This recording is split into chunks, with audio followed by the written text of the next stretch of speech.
Good morning friends, नमस्कारम।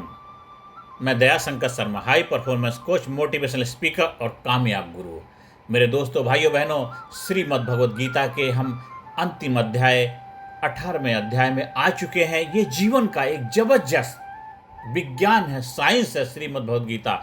अगर इसको आप अपनी लाइफ में अप्लाई करते हैं, अपने जीवन में धारण करते हैं, आपका जीवन सुख शांति समृद्धि कामयाबी से भर जाता है। ये जो 18वां अध्याय मोक्ष संन्यास योग है मेरे दोस्तों, भाइयों बहनों, गीता का 18वां और अंतिम अध्याय पूरे उपदेश का सार है। पूरे 17 अध्याय जो है उनका एक निचोड़ सार है ये 18वां अध्याय। इसमें संन्यास, त्याग और मोक्ष मुक्ति की गहराई से व्याख्या की गई है।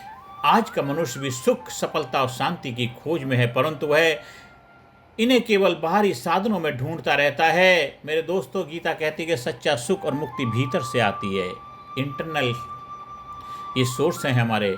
संन्यास और त्याग की वास्तविकता के बारे में बता रहे हैं कि संन्यास का अर्थ क्या है। आसक्ति का त्याग करना ही संन्यास है। आसक्ति का त्याग, कपड़े रंग लेना और सात्विक बातें करना नहीं, आपको अपने जीवन में आसक्ति का त्याग करना होगा, तभी सही मायनों में आप संन्यास के योगी कहलाते हैं। त्याग का अर्थ मतलब कर्म के फलों की आसक्ति को छोड़ना, कर्म को नहीं। कर्म के फलों की आसक्ति को छोड़ना त्याग है, कर्म को नहीं। भगवान कृष्ण कहते हैं, कर्म का परित्याग मत करो, कर्म का परित्याग मत करो, बल्कि कर्म को ईश्वर अर्पण करके, ईश्वर को समर्पण करके करो।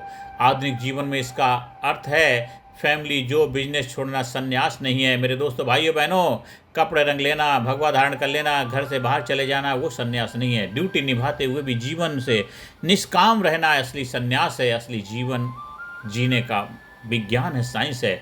डॉक्टर, एक उदाहरण, एक डॉक्टर जो मरीज का इलाज करता है और उसका उद्देश्य केवल पैसा नहीं, सेवा है। पैसा कमाना नहीं, खाली पैसा कमा लें, उसको सेवा करना उसका धर्म होना चाहिए। यही निष्काम कर्म है। मेरे दोस्तों, भाइयों बहनों, ज्ञान, कर्म और भक्ति का समन्वय, आपस में तालमेल होना चाहिए। अध्याय 18 बताता है कि ज्ञान, कर्म, भक्ति, ये तीनों मार्ग अंततः एक ही गंतव्य की ओर ले जाते हैं। और आधुनिक समय में रिलेवेंस है क्या? ज्ञान, एजुकेशन, सेल्फ अवेयरनेस, क्लैरिटी लाता है। कर्म हमें क्या? हार्ड वर्क, रिस्पॉन्सिबिलिटी और प्रोडक्टिविटी देता है। भक्ति हमारे जीवन में इनर पीस, ग्रेटिट्यूड, सरेंडर भाव हमारे अंदर सिखाती है। मेरे दोस्तों, भाइयों बहनों, अगर तीनों का संतुलन हो तो व्यक्ति स्ट्रेस फ्री और मीनिंगफुल लाइफ जीता है। मेरे भाइयों बहनों, स्वधर्म और कर्तव्य का महत्व समझते हैं। भगवान कहते हैं कि परधर्मा भयावहे स्वधर्म शिष्ट है। इसका अर्थ है कि हर व्यक्ति को अपने स्वभाव और क्षमता के अनुसार कर्म करना चाहिए।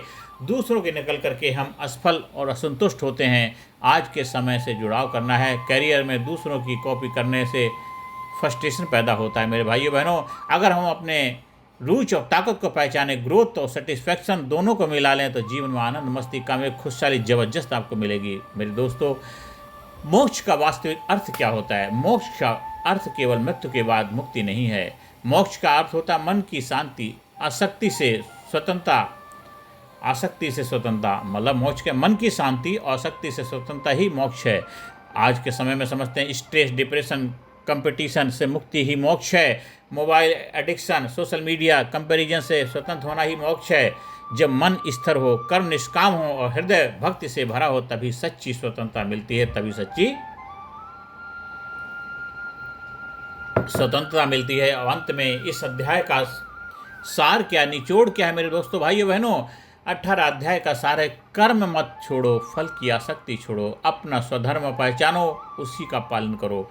ज्ञान, कर्म और भक्ति का संतुलन बनाओ। निष्काम भाव से कार्य करना ही मोक्ष का मार्ग है। प्रेरक कहानी क्या है कि त्याग कर्म का नहीं, कर्म फल की आसक्ति का करो। सच्चा सन्यासी वही जो संसार में रहते हुए भी आसक्त नहीं है।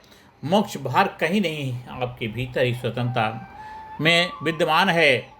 मेरे भाइयों बहनों, श्रीमद् भगवद गीता का यह अंतिम अध्याय हमें यह सिखाता है कि जीवन जीने की कला संन्यास से नहीं बल्कि त्याग से आती है। अगर हम अपने कर्म को ईश्वर के समर्पण करके करें, फल की चिंता न करें और अपने स्वधर्म को पहचान कर चलें, तो यही जीवन हमें शांति, सफलता और मोक्ष का मार्ग दिखाती है।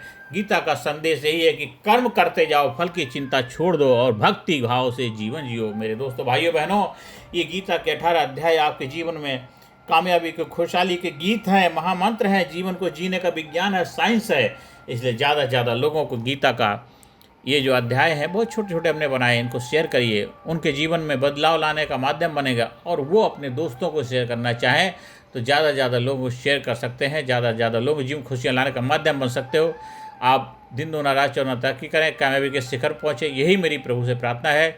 नमस्कारम, धन्यवाद, थैंक यू वेरी मच। ये भगवत गीता के जो अध्याय, हर अध्याय अपने आप में एक अटूट है, अजोड़ है, एक ज़बरदस्त है। मेरे भाइयों बहनों, हर अध्याय को एक एक करके सुनना है, ज़्यादा से ज़्यादा लोगों को चैनल सब्सक्राइब करने की प्रेरणा देना है, ज़्यादा से ज़्यादा लोगों को जीवन में खुशियाँ लाने का माध्यम हो। नमस्कारम, धन्यवाद, थैंक यू वेरी मच।